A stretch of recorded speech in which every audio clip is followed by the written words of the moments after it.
Hello student, आज हम वापस क्लास 10th का ही एक और टॉपिक ले रहे हैं।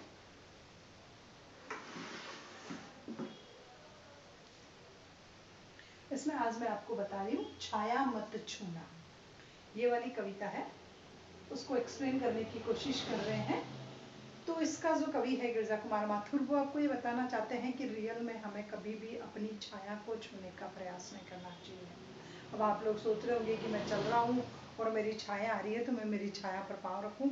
आप जैसे ही छाया पे पाँव रखते हैं छाया फिर आगे चली जाती है, तो वो वाली बात नहीं है। यहाँ छाया मत छूना का अर्थ है इंसान को अपनी पुरानी जो स्मृतियाँ होती है, जो बीत चुकी है, बीती हुई जो स्मृतियाँ हैं, भूली बिसरी कुछ यादें हैं, उन्हें हमें बार बार याद नहीं करना चाहिए।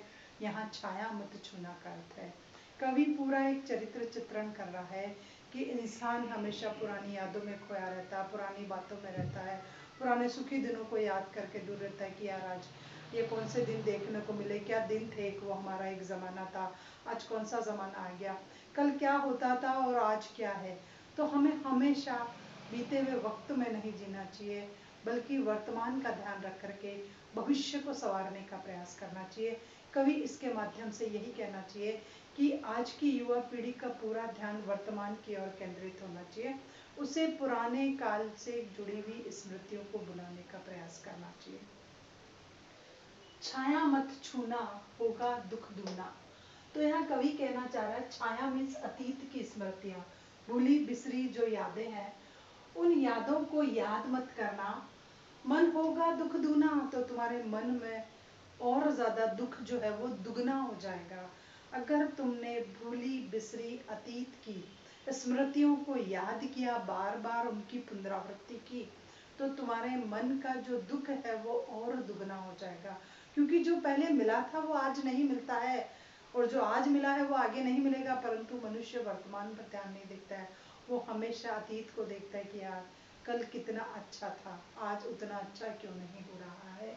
तो कवि कहना चाह रहा है कि कभी भी पुरानी अतीत की स्मृतियों में अपने आप को मत डुबोना, वरना तुम अगर उन्हीं अतीत की स्मृतियों में खो गए, उन्हीं सुख भरी कल्पनाओं में खो गए, तो तुम्हें और ज़्यादा दुख होगा, तुम्हारा दुख बढ़ जाएगा।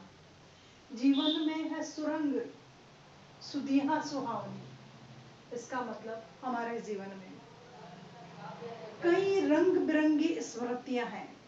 सुरंग मीन्स रंग सुंदर, और सुधिया मीन्स स्मृतियां।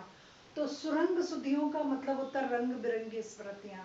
हमारे जीवन में कई रंग बिरंगी स्मृतियां हैं, बहुत सी पुरानी भूली बिसरी यादें हैं, बहुत कुछ है जीवन में। छवियों की चित्र गंध फैली मन भावनी। अब यह क्या कह रहा है कवि कि जीवन में है सुरंग सुधियां सुहावनी, के हमारे जीवन में बहुत ज्यादा मधुर, बहुत ज्यादा रंग बिरंगी, बहुत ज्यादा भूली बिसरी पुरानी यादें हैं, पुरानी स्मृतियां, अच्छी अच्छी यादें हैं। सुहावनी का अर्थ होता है जो अच्छी अच्छी, जो मन को लुभाने वाली हो। सुहावनी का अर्थ होता है यहाँ मन को भाने वाली, मन को लुभाने वाली, मन को अच्छी लगने वाली। तो बहुत सारी ऐसी रंग बिरंगी यादें हैं हमारे मन में। छवियों की चित्रगंध, छवियों की मतलब वही जो यादों में बसे हुए हमारे चित्र हैं, यादों में जो बसा हुआ है वो कहलाता है छवि। छवियों की चित्रगंध फैली मन भावनी। चित्रगंध, देखिए छवियों से आशय है यादों में बसा हुआ रूप, वो छवि कहलाता है। चित्रगंध का अर्थ है छवियों की चित्र के साथ साथ उसके आसपास की गंध। चित्रगंध का अर्थ स्पष्ट किया जाता है कि छवियों के साथ साथ या चित्र के साथ साथ जो आपके मस्तिष्क में, छवियों के चित्र के साथ साथ उसकी गंध भी, उस गंध का भी जब आपको अनुभव होने लग जाए तो उसको बोलते हैं चित्रगंध। जैसे बच्चा माँ की फोटो देखता है और माँ का एहसास उसको होने लग जाता है। हम भी किसी के चित्र को देखते हैं तो हमें उसका हमारे आसपास एहसास होने लग जाता है, तो उसे बोलते हैं चित्रगंध। कि उस चित्र को देखते हुए उसमें से जो गंध निकलती थी, उसकी महक, उसका एहसास, उसका अनुभव हमें होने लगता है। तो छवियों की चित्रगंध फैली मन भावनी। और कौन सी छवियाँ, जो कौन से चित्रों की गंध, जो हमारे मन को अच्छी लग रही हो, जो हमारे मन को भाती हो, जो हमारे मन को लुभाती हो, वो उनकी चित्रगंध फैली हुई है उसके आसपास। तन सुगंध शेष रही, बीत गई यामिनी। तन सुगंध शेष रही, बीत गई यामिनी। इसका मतलब यहाँ कवि अपनी प्रेयसी से मिलने वाले युवक का वर्णन कर रहा है। तो कवि कह रहा है कि उस व्यक्ति के पास क्या रही, तन सुगंध शेष रही, अपनी प्रेयसी के तन की सुगंध ही शेष रही है। उसके तन से, उसके शरीर से जो मादकता, जो गंध निकलती थी, वही अब शेष रही है। बीत गई यामिनी, और पूरी रात बीत गई, पूरी रात निकल गई, और अब उसको केवल मात्र वो गंदी मिल रही है। वो पूरी रात में बैठा हुआ अपनी प्रेयसी की याद में, और केवल मात्र उसकी गंध का ही एहसास किए जा रहा है, उसकी यादों में खोया हुआ है, उसको याद कर रहा है। और ऐसे याद करते करते पूरी रात बीत गई, परंतु प्रेयसी नहीं आई, उसके पास उसकी प्रेयसी नहीं थी। तो वो केवल उसकी मधुर स्मृतियों में खोया हुआ था। कुंतल के फूलों की याद बनी चांदनी। कुंतल में से यहाँ केशों से लिया गया है। तो केश, उसके जो बालों में, जो उसके बालों में जो फूल लगे हुए थे, कुंतल के फूलों की याद बनी चांदनी। और जो चांदनी रात उसकी प्रेयसी के बालों में जो फूलों की गंध, सुगंध, उसके तन से निकलने वाली उसके तन की सुगंध, बस केवल मात्र अब वो याद बनकर रह गई, वास्तविकता नहीं है। वो केवल मात्र उसके मस्तिष्क में एक याद बनकर रह गई, क्योंकि वो नहीं आई या वो नहीं है उसके पास, इसलिए उसकी केवल मात्र याद बनकर रह गई। भूल सी एक छुअन, बनता हर जीवित क्षण। भूल सी एक छुअन, जैसे भूल से किसी ने अनायासी किसी को स्पर्श कर लिया हो, तो भूल सी एक छुअन, छुअन का अर्थ होता है या स्पर्श, बनता हर जीवित क्षण। तो ऐसा लगता है कि वो क्षण में वो इंसान जीवित हो उठता है। तो यहाँ उस प्रियतम को ऐसा लग रहा है स्मृतियों में कि कहीं आकर के उसकी प्रेयसी की कोई स्पर्श उसको एहसास हो रहा है, और जैसे ही उसको उसके स्पर्श का एहसास होता है, उसको लग रहा है कि उसकी जिंदगी अब एक जीवित क्षण में बदल गई हो। वो जो अपने आप को बिल्कुल डूबा हुआ और गम में डूबा हुआ है, वो इंसान समझ रहा था, अब उसके स्पर्श से वो जी उठा, उसको ऐसा लग रहा है। यश है ना वैभव, मान न शर्माया। वापस देखो कवि क्या कह रहा है, भूल सी एक छुअन, बनता हर जीवित क्षण। कि भूल से उसको ऐसा लग रहा है कि उसने छू लिया, और जिस क्षण उसको ऐसा एहसास हो रहा है, उसको लग रहा है कि वो जीवित हो चुका। वापस वही बात आ रही है, छाया मत छूना, मन होगा दुख दूना। अगर तुम वापस वही पुरानी बातों को याद करते रहे, तो फिर तुम्हारे को बहुत ज्यादा दुख होगा, तुम्हारे मन का दुख जो है वो और दुगना बढ़ जाएगा। यश है या ना वैभव, मान है ना सरमाया, अर्थात यहाँ ना तो मान, सम्मान, यश, वैभव, सुख के साधन, ना पूंजी, कुछ भी नहीं है। ना मान, सम्मान, ना यश, ना वैभव, ना सुख, ना पूंजी। जितना ही दौड़ा तू उतना ही भरमाया। तू जितना उसके पीछे दौड़ रहा है, जो चीज नहीं है, तू उसके पीछे दौड़ रहा है, उतना ही भरमाया, उतना ही तू भ्रम में भटक रहा है, उतना ही भ्रम में भटक रहा है। अर्थात यहाँ कवि क्या कहना चाह रहा है, इस छंद में कवि कह रहा है कि इंसान दौलत, यश, मान, सम्मान, पद, प्रतिष्ठा, इन सब की ओर दौड़ता रहता है, उनको पाने के लिए घूमता रहता है, पैसा, परंतु कुछ नहीं मिलता है। जितना ही दौड़ा तो उतना ही भरमाया। हम जितना किसी चीज के पीछे दौड़ते हैं, उतना ही उसके भ्रम के जाल में फंसते जाते हैं, क्योंकि चीज तो मिलती नहीं, और हम भटकते रहते हैं उसको प्राप्त करने के लिए, क्योंकि इस संसार में सब कुछ इतना आसान नहीं है, ना पूंजी, ना यश, ना वैभव, ना पद, ना प्रतिष्ठा, और हम जितना दौड़ते हैं उतना ही हम भ्रमित होते हैं। प्रभुता का शरण बिंब केवल मृग तृष्णा है। प्रभुता का शरण बिंब, किसी इंसान को लग रहा है कि मैं बहुत बड़ा आदमी हो गया हूँ। प्रभुता का अर्थ होता है कि मतलब जो अपने आप को बहुत ज्यादा बड़प्पन समझ रहा हो, बड़ा समझ रहा हो, किसी भी लहजे में, कि जीवन में सुख सुविधाओं को पाकर के कोई अपने आप को बड़ा समझता है, कोई जीवन में अधिकार को पाकर के अपने आप को बड़ा समझता है, तो कोई जीवन में जो है वो पैसे को पाकर के बड़ा समझ करके सुखी होना चाहता है कि मेरे पास पैसा आ गया, कोई सोचता मेरे पास अधिकार आ गया, कोई सोचता मेरे को ये मिल गया।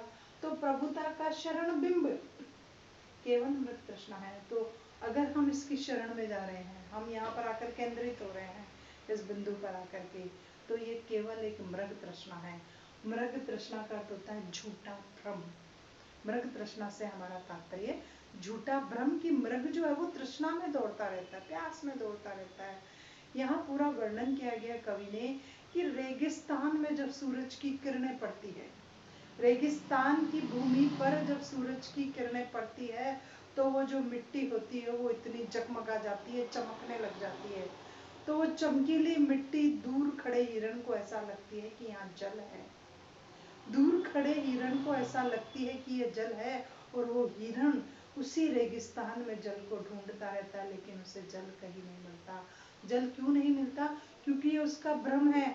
सूरज की किरणें जब मिट्टी पर पड़ रही है और मिट्टी चमक रही है जल के समान, और जैसे ही मिट्टी हो रही है इधर उधर लहर रही है, उसको लग रहा है जल की लहरें उठ रही है। तो ये केवल हिरण का भ्रम है, और इसी भ्रम में हिरण दौड़ता रहता है, दौड़ता रहता है।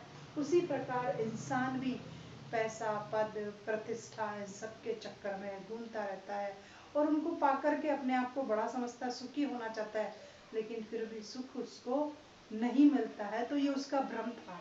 उसको लग रहा था कि वो इन सबसे क्या हो जाएगा, सुखी हो जाएगा, पर वो नहीं हो सका।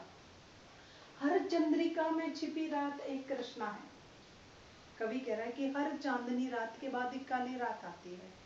हर चंद्रिका में छिपी एक कृष्णा है, अर्थात हर चांदनी रात के बाद एक अंधेरी रात आती है। तो जीवन में क्या होता है, जब सुख आए हैं तो दुख भी आएंगे। जीवन में कवि कहना चाह रहा है कि हर सुख के बाद दुख का आना अनिवार्य है, और हर दुख के बाद सुख का आना अनिवार्य है। सूरज डूबता है तभी निकलता है, और निकलता है तभी डूबता है। तो वही है कि आज अगर आपके जीवन में कुछ अच्छा है तो उसका घमंड मत करो, गर्व मत करो, क्योंकि कल पता नहीं किसने देखा है। और आज अगर आपके पास कुछ नहीं है तो ज्यादा दुखी मत हो, कल कुछ न कुछ वापस अच्छा आपके साथ होगा। तो हर चंद्रिका में छिपी एक काली रात है, हर सुख के पीछे दुख छिपा हुआ है। आज सुख मिला है तो दुख भी मिलेगा, ये मान करके चलो। जो है यथार्थ कठिन उसका तू कर पूजन। अब जो है यथार्थ मतलब जो वास्तविकता है, वास्तविकता क्या है कि जीवन में दुख आएगा, सुख जाएगा, यही बात वास्तविकता है। तो जो है वास्तविकता तू कर उसका पूजन। तो तू उसी को अपना ले, तू उसी को अपना ले।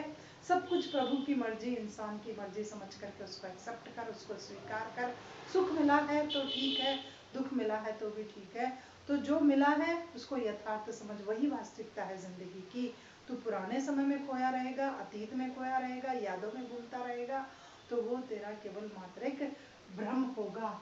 छाया मत छूना, मन होगा दुख दूना।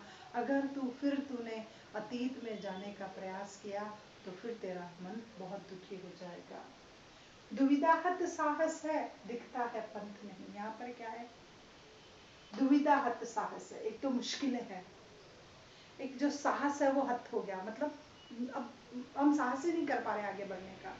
बहुत ज्यादा मुश्किलें लगती है जिंदगी में, और इंसान का जो है साहस, जो सुदृढ़ता है, जो दृढ़ता है, निश्चय विश्वास है, वो हत हो रहा है। मीन्स कहीं ना कहीं उसको लग रहा है कि उसमें गिरावट आ रही है, वो कम हो रहा है, गिरता जा रहा है, उसमें साहस की कमी आ रही है। दिखता है पंथ नहीं, पंथ का मतलब रास्ता, रास्ता ही नहीं दिख रहा जिंदगी में कि किधर जाए। जिंदगी में कहीं कोई रास्ता नहीं दिख रहा कि किस पथ को चयन करे, किस पथ की ओर बढ़े। देह सुखी हो पर मन दुखों का अंत नहीं। बाहर से लग रहा है शरीर बहुत सुंदर है, देह सुखी हो, लोगों को लगता है क्रीम पाउडर लिपस्टिक लगा करके देह सुखी है, पर अंदर के मन के दुखों का अंत नहीं है। हर इंसान अंदर से दुखी है। आप किसी को भी देख लीजिए, चेहरा चाहे जितना ज्यादा हंसता मुस्कुराता होगा, इंसान उतना ही ज्यादा दुखी होगा। तो कवि कह रहा है कि देह सुखी है पर मन के दुखों का कोई अंत नहीं, बिल्कुल खत्म ही नहीं हो रहे। उनके मन के अंदर के जो दुख है वो तो खत्म ही नहीं हो रहे हैं। दुख है न चांद खिला शरद रात आने पर। दुख है न चांद खिला शरद रात आने पर। हमने सोचा था कि एक समय आएगा, जीवन में सभी समस्याओं का हल हो जाएगा और परेशानियां खत्म हो जाएगी, परंतु ऐसा नहीं हुआ। दुख है न चांद खिला शरद रात आने पर। हमने सोचा था कि शरद पूर्णिमा की रात आएगी तो पूरा चंद्रमा खिलेगा, चांदनी के साथ खिलेगा और शीतलता देगा। ऐसे ही मनुष्य ने अपने जीवन में सोच रखा था कि एक दिन तो ऐसा आएगा जब मेरे दुखों का अंत होगा, पर ना तो चांद खिला, शरद रात भी आ गई, समय भी निकलता जा रहा है, जिंदगी का वक्त भी निकलता जा रहा है, लेकिन दुखों का कोई अंत ही नहीं हुआ। तो इसी बात का दुख है कि जीवन में खुशियां नहीं आई, जीवन में प्रसन्नता नहीं आई, जीवन में सुखी नहीं हुआ। क्या हुआ जो फूल खिला रस बसंत जाने पर। अब जो कुछ मिला, क्या हुआ जो फूल खिला रस बसंत जाने पर। इसका मतलब फूल खिला, पर कब खिला, बसंत की ऋतु में नहीं मिला। तो क्या हुआ, आपको जो कुछ भी मिला वो क्या हुआ, समय निकल जाने के बाद मिला, वक्त निकल गया, बाट जोते जोते, राह देखते देखते एक उम्र निकल गई आपकी, और फिर जब उम्र ढलने लगी तब फूल खिला, तब जाकर के जिंदगियों में लगा कि कुछ खुशियां आने वाली है। तो ऐसा बहुत से लोगों की जिंदगी में होता है, पूरी जिंदगी निकल जाती है, लेकिन उम्र के एक पड़ाव पर आने के बाद उन्हें कुछ सुख मिलते हैं। तो यहाँ वही वर्णन किया गया है कि फूल कब खिला, जब बसंत ऋतु भी चली गई, बसंत का मौसम होता है, इंतजार करते हैं कि लोग फूल खिलेंगे, लेकिन उस वक्त भी फूल नहीं खिले। फूल कब खिला कि बसंत का मौसम भी चला गया, उसके बाद फूल खिला। जो न मिला तू भूल उसे, कर तू भविष्य का वर्ण। अब कवि लास्ट में कहना चाह रहा है, जो न मिला भूल जा, जो तुझे नहीं मिला उसको भूल जा, शायद वो तेरा नहीं था, तेरी किस्मत में नहीं था, या तू, वो तेरे लायक नहीं था, तू उसके लायक था पर वो तेरे लायक नहीं था। तो जो न मिला भूल कर भविष्य का वर्ण तू। अब तुम आगे की सोच, पीछे के दुखों में मत भटका रहे कि मुझे ये नहीं मिला, मेरे साथ ऐसा हुआ, मेरे साथ वैसा हुआ, उसको भूल जा और कर भविष्य का वर्ण। अब तू अपने आगे आने वाले कल के बारे में सोच कि अब मैं अपने कल को किस तरह संवार सकता हूँ, कल के साथ कैसे मैं कदम से कदम मिला करके चल सकता हूँ। तो जो नहीं मिला उसको इंसान को भूल जाना चाहिए, ये सोच करके कि शायद वो आपके लायक नहीं था। आप तो डिजर्व करते थे, परंतु वो चीज ही कुछ लोअर कैटेगरी की थी, घटिया किस्म की थी, आपके लायक नहीं थी। जिंदगी रही तो कहीं और ऊंचे मुकाम पर पहुंचोगे। तो जो चीज नहीं मिली, प्रेयसी नहीं आई, भूल जाओ, वो आपकी नहीं होगी। सुख नहीं मिले, भूल जाओ, शायद वो आपके नहीं होंगे। अगर रुपया पैसा धन दौलत मान पद प्रतिष्ठा वर्तमान में नहीं मिला तो भूल जाओ, भविष्य के बारे में सोचो, अब आगे आने वाले कल के बारे में सोचो। और एक कवि कह रहा है कि अतीत की स्मृतियों में मत रहो, अपने भविष्य के बारे में सोचो, अपने भविष्य का वर्ण करो। तो छाया मत छूना एक छायावादी कवि है ये, और उन्होंने पूरा इस प्रकार कविताओं को इस पूरी उसको 3 पैराग्राफ में बांट करके अलग अलग उसमें छंद ने अलग अलग बातों को लेकर के कुल मिलाकर के इंसान को यही प्रेरणा दी है कि मृग तृष्णा नहीं रखनी चाहिए, जो चीज़ हमारे पास है उसी की वैल्यू करो, जो चीज़ नहीं है उसको ढूंढने के लिए बाहर मत घूमते फिरो, मत घूमते रहो उसकी खोज में, जो आपके पास है उसी की वैल्यू करो, झूठे भ्रम में मत रहो, वास्तविकता को पहचानो, अतीत में मत उलझे रहो, भविष्य का वर्ण करो। ये सारी बातें कवि ने इस कविता के माध्यम से समझाने का प्रयास किया है।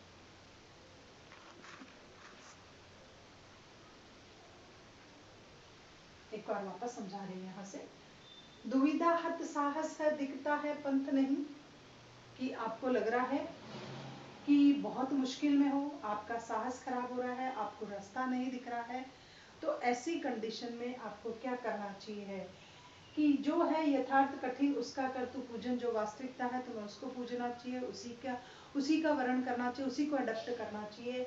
दुविधा हत साहस है दिखता है पंथ नहीं, बहुत मुश्किल में हो, साहस जो भी आप में साहस था वो अब सब नष्ट हो रहा है, खत्म होता जा रहा है, रास्ता नजर नहीं आ रहा है, शरीर सुखी है पर मन दुखी है, मन के दुखों का कोई अंत नहीं हो रहा है, और ऐसा लग रहा है कि शरद रात आ गई फिर भी चांद नहीं खिला। इसका मतलब जिंदगी में वक्त आ गया लेकिन फिर भी सुखों की अनुभूति नहीं हुई, और जो हमें मिलना चाहिए था वो तो हमें मिला ही नहीं। हमने उम्मीद करके रखी थी कि शायद शरद पूर्णिमा की रात को पूरा चांद खिलेगा। इट मीन्स उम्र के एक पड़ाव पर हमने जाके सोच रखा था कि हमें इन सुखों की अनुभूति होगी, परंतु वो नहीं हो पाई। क्या हुआ जो खिला न फूल रस बसंत आने पर, और रस बसंत आने पर भी फूल नहीं खिला। फूल कब खिला? बसंत ऋतु के जाने के बाद। तो जिंदगी में जब कुछ चाहा था तब तो वो मिला ही नहीं। जब वो कहते हैं ना, का वर्षा जब कृषि सुखाने, कि कृषि सूखने का समय आया और अब बारिश हो रही है। तो कवि कह रहा है कि अगर अवसर बीत गया, उस वक्त आपको सफलता नहीं मिली तो भी निराश मत हो, वक्त आएगा और सफलता तुम्हारे कदम चूमेगी। जो उन्हें मिला भूल कर तू कर उसे भविष्य का वर्ण, जो तुम्हें नहीं मिला उसको भूल जा, भविष्य के बारे में मत छोड़, छाया मत छूना, दुख होगा दूना। अर्थात अतीत की सुखद स्मृतियों में और सुख के दिनों को याद कर करके, अतीत की सुखद स्मृतियों को और सुख के दिनों को याद कर करके, और तू वर्तमान के दुखों को और भी कष्टदायक बना रहा है। वर्तमान में जो दुख तेरी जिंदगी में है तो उनको और भी कष्टदायक बना रहा है। तो ऐसा मत करना, छाया को कभी मत छूना।